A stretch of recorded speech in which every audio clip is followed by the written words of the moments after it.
ನಗುತ್ತಾ ನಗುತ್ತಾ ಬಾಳು ನೀನು 100 ವರ್ಷ ಎಂದು ಹೀಗೆ ಇರಲಿ ಇರಲಿ ಹರುಷ ಹರುಷ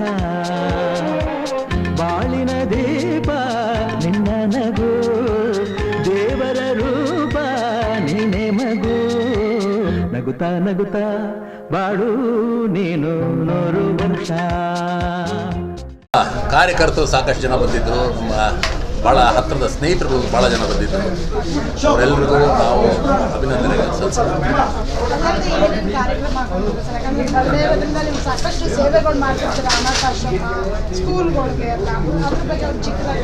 ಅಲ್ಲ, ಈಗ ಪ್ರಪ್ರಥಮವಾಗಿ ಈಗ ಚುನಾವಣೆ ಸಮಯ ಅಲ್ವಾ?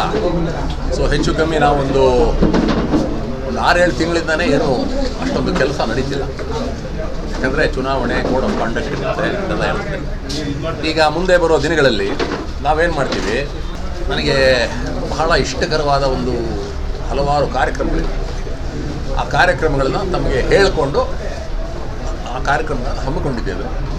ಅದನ್ನು ಮುಂದೆ ಬರೋ ದಿನಗಳಲ್ಲಿ ತಮ್ಮ ಕಡೆ ಹೇಳ್ತೀನಿ ಏನು ಆ ಕಾರ್ಯಕ್ರಮ. ನನಗೇನು ಅಂದರೆ ಚಿಕ್ಕಪೇಟೆಯಲ್ಲಿ ಇವತ್ತು ಯಾಕೆ ಎಲ್ಲರೂ ಜನರು ಆನಂದವಾಗಿ ಯಾಕಿದ್ದಾರೆ ಅಂದರೆ ಅವ್ರಿಗೆ ಯಾವ ಥರದ ಒಂದು ತೊಂದರೆ ತಾಪತ್ರಯ ಇಲ್ಲ. ನಮ್ಮ ಕಾರ್ಯಕರ್ತರು ಸದೈವ ನಿಂತಿರ್ತಾರೆ.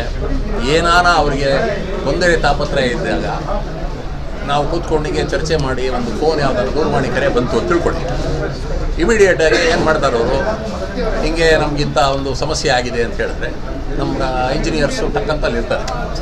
ಸೊ ಹೀಗಾಗಿ ರಸ್ತೆಗಳು ಹಾಕ್ಸಿದ್ದೀವಿ, ಒಳಚರಂಡಿಗಳು ಮಾಡಿಸಿದ್ದೀವಿ, ಇನ್ನೇನು ಬೇಕು, ಮರಗಳು ಗಿಡಗಳು ಸಾಕಷ್ಟಿವೆ ನಮ್ಮಲ್ಲಿ, ಲಾಲ್ ಬಾಗೇ ನಮ್ಮದು. ಹೀಗಾಗಿ ಎಲ್ಲರೂ ಸಂತೋಷವಾಗಿದ್ದಾರೆ ಆ್ಯಂಡ್ ಖುಷಿಯಾಗಿದ್ದಾರೆ. ವಿಶೇಷವಾಗಿ ಮಳೆ ಬಂದಿದೆ ಸರ್, ಅದು ಭಾರಿ ಇಂಪಾರ್ಟೆಂಟ್. ನಾನು ವರುಣನಲ್ಲಿ ಕೂತ್ಕೊಂಡು ಜಪ ಮಾಡ್ತಾ ಇದ್ದೆ ನಿಜವಾಗ್ಲೂ. ನೆನ್ನೆ ನಮ್ಮ ಮನೇಲಿ ಒಂದು ಹೋಮ ನಡೀತು ಬೆಳಿಗ್ಗೆ. ಸೊ ಹೀಗಾಗಿ ಅದು ಕಾಕತಾಳೀಯ ಏನೋ ಗೊತ್ತಿಲ್ಲ, ಸಿಕ್ಕಾಪಟ್ಟೆ ಮಳೆ ಬಂತು. ನಮ್ಮ ಜನರು ಸಂತೋಷವಾಗಿದ್ದರೆ ಅದಕ್ಕಿಂತ ದೊಡ್ಡದು ನಮಗೇನು ಖುಷಿ.